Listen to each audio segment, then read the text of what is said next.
ऐसा न होखे सराजता ससुररियो निकला गले पातर पातर ओठवा से तगरियो निकला गले।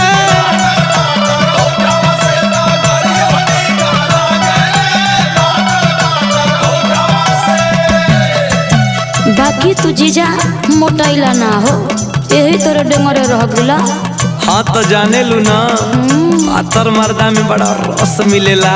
लेकिन जीजा तू बड़ा रसिक मिजाज हुआ हो। जब स्कूल में पढ़त रहला तो कठे पटौले रहला का माल हट मर्दवा हम ना खाई इकुल का तू हो छोटकट का हुआ सुना। अरे तोहरी बहिन के जीजा बोला खोइबा के खिया